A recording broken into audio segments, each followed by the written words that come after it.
नमस्कार। आज हम बात करते हैं थायराइड के बारे में और हम स्पेशल बात भी करेंगे कि प्रेगनेंसी में थायराइड का क्या रोल होता है, वो बच्चे को कितना असर करता है। यह महिलाओं में होने वाली आम समस्या है। हर 8 में से एक महिला को थायराइड की समस्या से जूझना पड़ता है। थायराइड आपके शरीर में महत्वपूर्ण भूमिका निभाता है क्योंकि थायराइड से आपके सभी अंगों पर बहुत असर पड़ता है, जैसे बालों का गिरना, आपके नेल की ग्रोथ ना होना, बॉडी टेम्परेचर रेगुलेट ना होना। जैसे थायराइड अगर ज़्यादा होता है तो हमें गर्मी ज़्यादा लगती है, पूरी बॉडी में जलन जैसे महसूस होती है, जैसे हाथ पैरों से आग निकल रही हो ऐसे महसूस होता है। हार्ट बीट ज़्यादा रहती है। अगर थायराइड कम होता है तो उसकी वजह से हमें ठंड ज़्यादा लगती है। थायराइड की वजह से वज़न कम ज़्यादा हो जाता है, एनर्जी लेवल कम हो जाता है।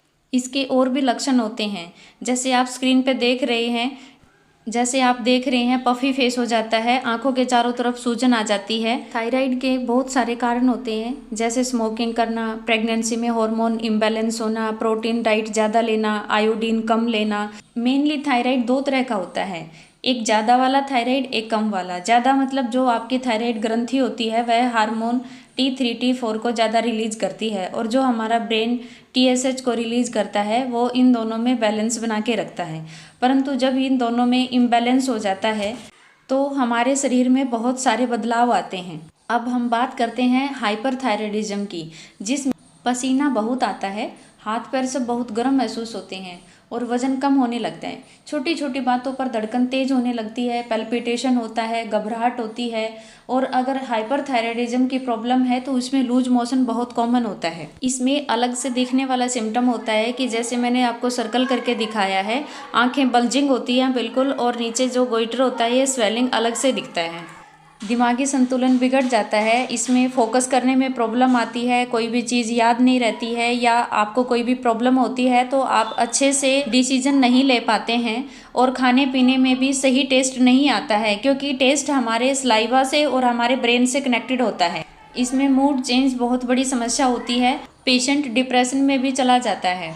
इसके बाद हम बात करते हैं हाइपोथायराइडिज्म की, जो 30 से 60 साल के महिलाओं में ज़्यादा होता है, क्योंकि इस स्थिति में थायराइड ग्लैंड एक्टिव नहीं होती है और जो प्रॉपर हार्मोन हमारे शरीर को चाहिए होता है वो नहीं मिल पाता है, जिसकी वजह से आप ध्यान से समझिए, थायराइड बहुत सारे हार्मोन ब्रेन को भेजती है और दिमाग बहुत तरीके से काम करता है। जब भी गड़बड़ होती है तब आपको किसी भी चीज़ पर फोकस करने में प्रॉब्लम होती है, याददाश्त गड़बड़ा जाती है, आप सही डिसाइड नहीं कर पाते हैं, इससे मूड चेंज होता है और इसमें ठंड ज़्यादा लगती है, वजन बढ़ने लगता है, धड़कन कम महसूस होती है। हाइपर में लूज मोशन होते हैं परंतु इसमें कब्ज हो जाती है। इसकी वजह से हाथों में सूनपन जैसी समस्या होती है, जैसे कार्पल टनल सिंड्रोम मैंने आपको दिखाया है, इसमें नमनेस और जैसे चींटियाँ चलती हैं ऐसे महसूस होता है, या फिर कमजोरी महसूस होती है। अब हम बात करते हैं अनट्रीटेड थायराइड इन प्रेगनेंसी।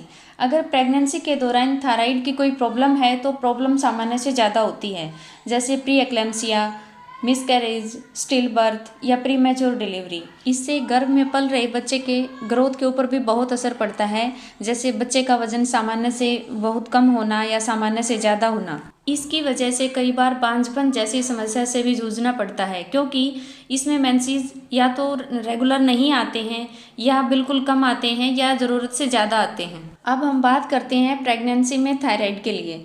इसके लिए हमें सबसे पहले टेस्ट कराना होता है। अगर हमारी प्रेगनेंसी से पहले कोई मेडिसिन चल रही होती है तो उसके लिए टेस्ट ज़रूर कराना होता है, क्योंकि उसमें डोज कम ज़्यादा हो सकती है।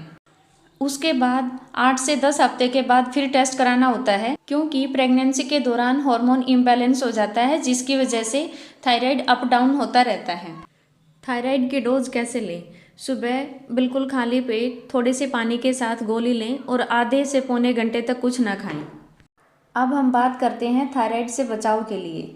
थायराइड की जो प्रॉब्लम होती है वो मेन हमारे स्ट्रेस से शुरू होती है, क्योंकि आजकल की लाइफ में स्ट्रेस बहुत ज़्यादा हो गया है, जिसकी वजह से हमारा लाइफस्टाइल भी चेंज होता जा रहा है। हम ज़्यादा पैक्ड या प्रोसेस्ड फूड ज़्यादा लेते हैं, उनसे बचें। स्मोकिंग ना करें, मेडिटेशन वगैरह करें। खाने पीने में दूध, दही, मुलैठी, नारियल पानी और मिनरल्स या सेलेनियम जैसी उत्पाद ज़्यादा लें, क्योंकि उससे हमारा थायराइड कंट्रोल रहता है। आयुर्वेदा में भी इसका काफ़ी अच्छा इलाज है और कुछ एक्सरसाइजेज भी इसमें बहुत लाभकारी होती हैं।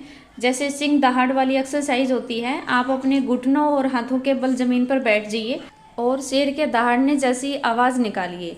इससे आपकी जो ग्लैंड है उसके ऊपर काफ़ी असर पड़ेगा और बार बार एक्सरसाइज करने से काफ़ी आराम मिलेगा। इस प्रॉब्लम में वॉलनट ऑयल की मसाज बहुत लाभकारी होती है। 2-4 बूंद अपनी हथेली पे लें, उसको अच्छे से रगड़ें और मसाज करें। इसमें सूखा धनिया उसको पीस लें, दरदरा पीस लें और उसके बाद उसको सुबह 2 चम्मच आधे गिलास पानी में अच्छे से उबालें और उसको जब तक उबालते रहें जब तक वो आधा ना रह जाए। उसके बाद छान कर उस पानी को पी लें। यह आपके लिए बहुत लाभकारी सिद्ध होगा। और जब आप ये धनिया वगैरह दरदरा पीसते हैं तो उसके बाद आप उसको एक पैकिंग में भी रख सकते हैं। यह काफ़ी टाइम तक चल जाता है, ख़राब नहीं होता है। डाइट में अंगूर, सेब, खरबूजा, ब्रोकली, बीन्स, फूल गोभी, गाजर, चुकंदर, हरी सब्जियां जैसे भिंडी, लौकी, करेला, मेथी, पालक, टमाटर, सूखे मेवे, दाल आदि ज़्यादा लें। पैक्ड व प्रोसेस्ड फूड बिल्कुल भी ना लें। अगर आपको कुछ भी पैक करके बाहर लेके जाना है तो आप उसे स्टील के बर्तन में रखें, प्लास्टिक में बिल्कुल ना रखें।